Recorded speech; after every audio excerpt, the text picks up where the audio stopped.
Men, it all starts with keeping your eyes clean, and you start working on Yirat Shamayim. To get Yirat Shamayim, you have to learn stuff like this. You have to learn Gemara, you have to learn Musar regularly, every day. Not once a week is not enough. Even if you learn for 24 hours a day, 1 day a week, somehow, and the other 6 days you're not learning, it's not enough. It's better that you learn 2 hours a day than everything in 1 day. Every day, because your neshama needs food every day, not just once a week. You know, it's like if I told you, listen, don't eat every day, just eat once a week, but eat the whole day. Steaks, one steak after another. You won't survive. You need to eat every day.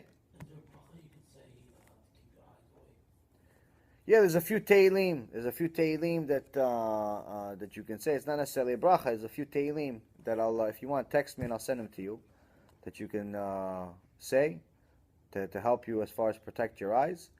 But the biggest thing that you can do to help yourself with pecado HaBRIT is when you learn Torah, especially difficult Torah, your brain starts working differently.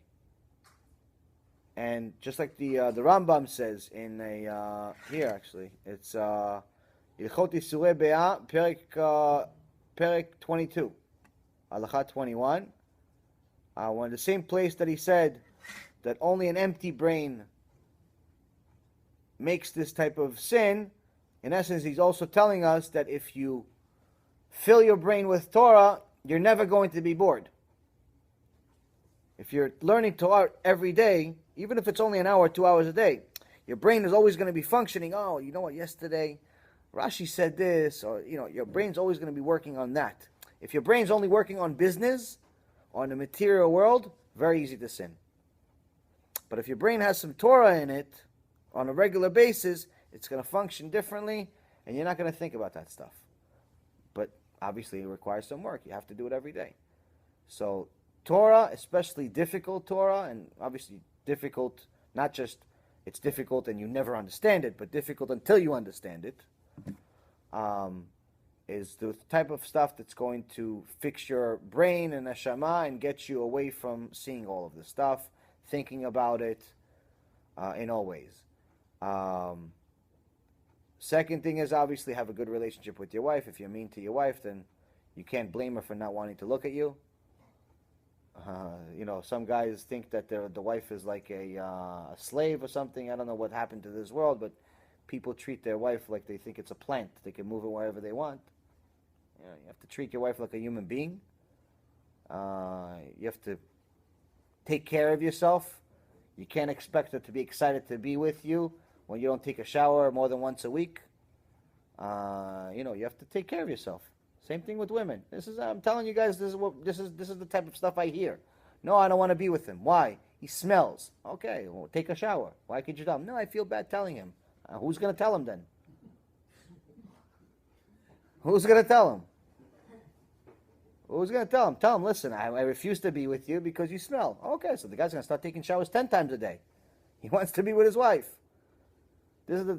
If he's not going to be with his wife, he's going to sin. So the wife, thinking she's nice to him by not, hurting his feelings, being politically correct by not hurting his feelings, she's leading him to sin.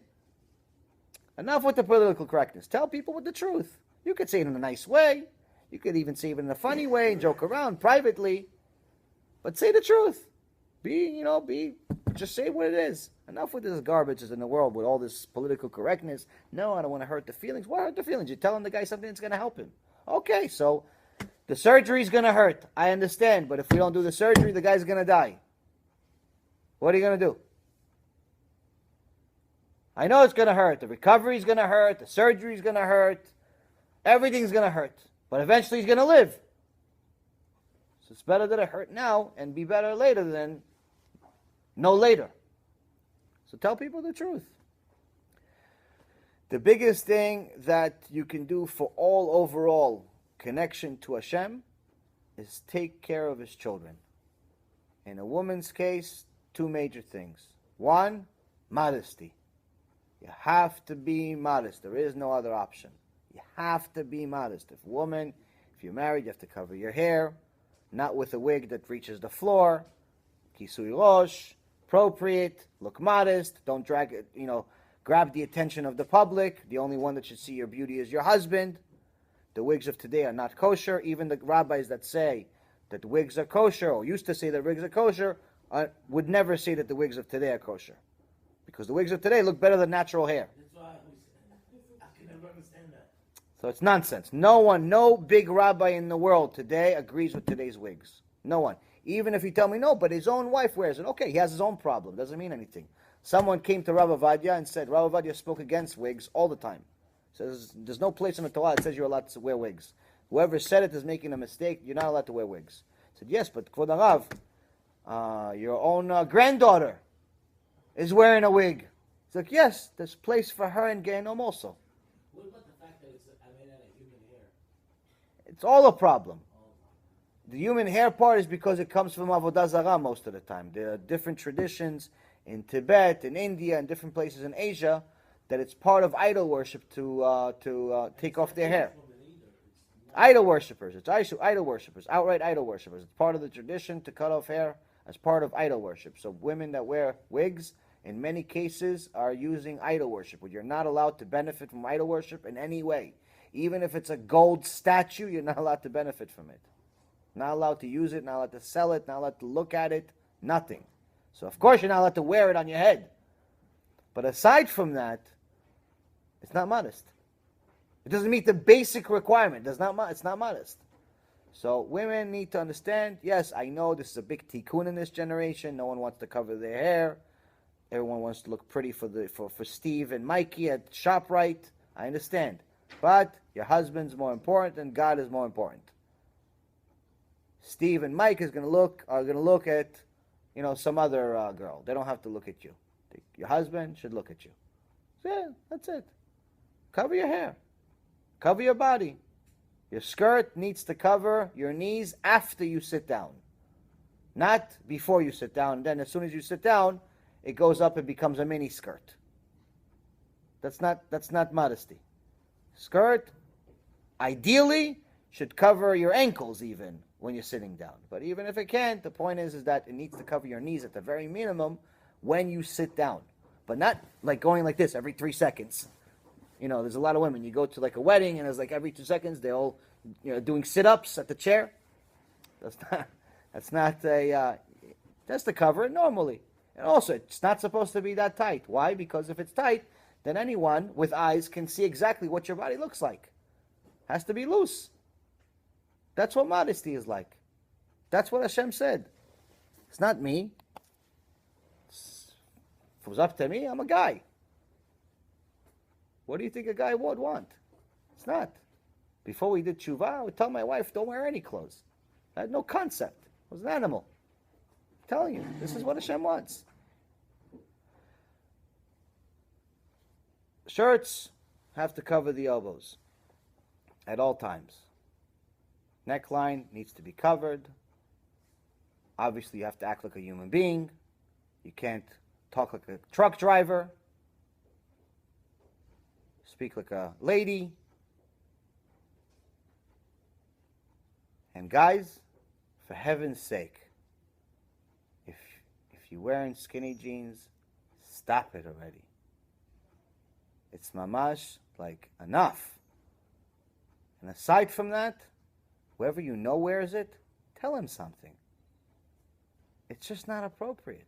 It doesn't look nice. I don't know who thinks it looks nice, but whatever, I guess it's a taste situation. You got to stop it. I don't know. It's just one of those things, which, by the way, whoever doesn't know who actually made this style popular, it's not exactly the Mr. Righteous made this style popular. It's a guy named Lil Wayne.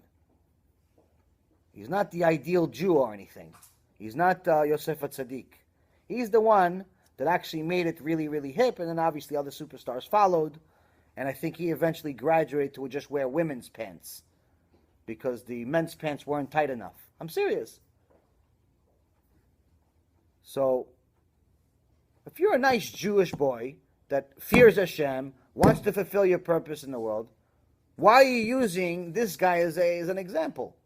Who wants to look like him, Bichlal? We're Jews, we're not goyim. We have to stop acting like them. They're not even supposed to act like that, but nonetheless, we have a higher responsibility. We're supposed to be a light to the nations. This is why Hashem uses anti-Semitism, because with anti-Semitism that there is in the world, we still have huge amount of assimilation, huge amount of intermarriage, huge amount of Jews not keeping anything because they feel like Tommy and Joey are the same as them. Huge amount of people with no interest whatsoever in God. Huge. And it's funny because the Jews are supposed to be the most religious people. We find ourselves as the least religious people.